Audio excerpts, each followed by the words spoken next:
he couldn't go on field trips because they didn't want to be bothered with the child in the wheelchair. They said they didn't have an accessible building for him to go to. DC Public Schools let him sit home for 7.5 months. They call themselves sending an homeschool instructor who came 1 day a week for an hour a day. So his education for 7 months was reduced to 1 hour a week. Things weren't going right the way they should have been going.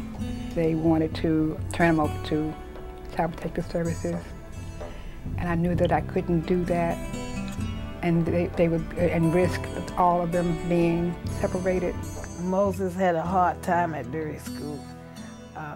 He was not learning, wasn't sitting still, you know, getting in trouble, getting suspended a lot. The old school, I didn't like it because I've been there too long, and I didn't like the teachers. There was a time that children weren't entitled to lawyers at all. There was no funding, and children were just adrift. The Children's Law Center plays an incredibly important role in making sure that children in our city are protected. The Children's Law Center helps at-risk children in the District of Columbia. We believe that every child has the right to a safe home, a good and meaningful education, and a chance to be healthy, both in their minds and their bodies. The Children's Law Center is a gem. It is just a wonderful resource. The Children's Law Center has 70 full-time staff. We have 46 lawyers, 11 investigators, and other staff to help out make sure that we can represent 1,200 children every year. We have a huge pro bono program. In fact, last year we had over 20,000 hours donated in legal service hours. There's a need to take what we've learned from those cases and apply them more broadly to policy change so that we're affecting the whole community rather than just the children and families we're able to represent. And I think the direct case work and the policy work really complement each other very well.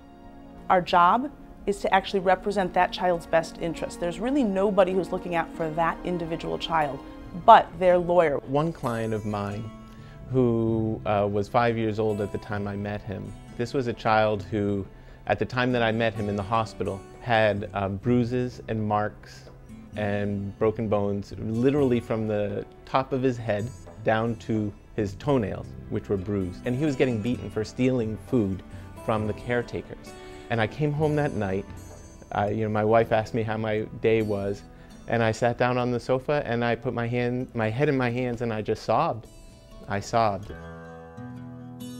Now that I work in a center where I have on-site attorneys to assist with educational, housing needs of these children, I think that I actually am providing a phenomenal service. A recent case that was referred to us by Children's National Medical Center was a single mom of 3 children with very severe asthma. The conditions in the home were horrible. They had mold-covered walls, mold-covered carpet, and they had rodent infestation. The mom tried for almost a year to get these conditions remedied, to no avail. Within 3 weeks of our lawyer getting on the case, the landlord did what was legally required. The house is now rodent-free and mold-free, and the kids are healthy. It took actually the lawyers dealing with his doctors to actually get everything that he needed. So they knew just as much as a doctor would know about what's going on with Kyle, and they knew what to ask for, what he actually needed, and they made sure that he got it. We help represent adult caregivers and help the children in turn to have forever families through adoption, guardianship, or custody. The process is daunting. I mean, it really is. The whole adoption process is daunting. Anika seemed to know how to navigate the system, and that was by far the best thing. You know, let's fight to get the child in a placement with people who love them, to give them some stability. I love being a dad. It's very, very busy. It's very active. I'm a single parent, so it's a lot of work. I am so thrilled to have my forever family, as we refer to ourselves. With every case the Children's Law Center takes, they're helping not only that one child or those 2 children involved in that case, but they're helping the entire family, and they're helping the people that those children are going to come in contact with in the future, because those children now have a more positive life outlook. Yes, the Law Center has helped me with all my children's education, all my housing. Then I told Laura to get me into a different school, and she said, oh, okay, I'm gonna work on it. But you gotta work on it too, and do good. So I tried for a minute. And then she got me in the school that I wanted her to get me in. And she got me into a new school. And they tell me he's doing great. His grades are nice. He get good grades. He does what he's told. He's learning. He's happy, and the most important thing, he goes. The Children's Law Center found the evidence to prove DC Public Schools wrong and to actually make them do what they should have been doing all along. He was making D's and F's, and now he's an AB student, and he's more outgoing. His reading has jumped 3 or 4 grade levels, and his independence in dealing with his physical disabilities has also greatly improved because of the services that he now receives thanks to the Children's Law Center. People can help the Children's Law Center first by opening up their checkbooks, because at the end of the day, every cause, every issue has to be financed. People can work for the Children's Law Center as members of the staff. They can do work for the Children's Law Center as pro bono lawyers when they are in a law firm.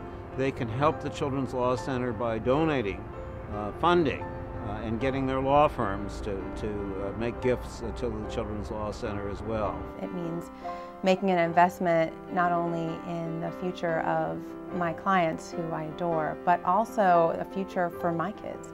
The legal assistance that I got was equivalent to a Wall Street law firm. I would thank them because I actually have a chance of maybe even going to college or a trade school now. Without the Law Center, I don't know where I would be. I'd probably be back out there on drugs and not kin because I just didn't know how. But today, I'm 14 years clean, and I just don't know what I'd do without the Law Center. Oh, the Law Center's all, ooh, Lord, that's my baby there. Can't leave, no. Y'all had to kick me out, no, I can't leave the Law Center, Can't leave the Law Center.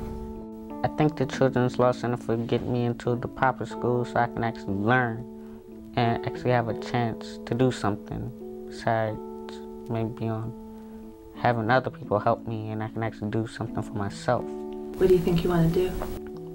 Maybe a sports broad.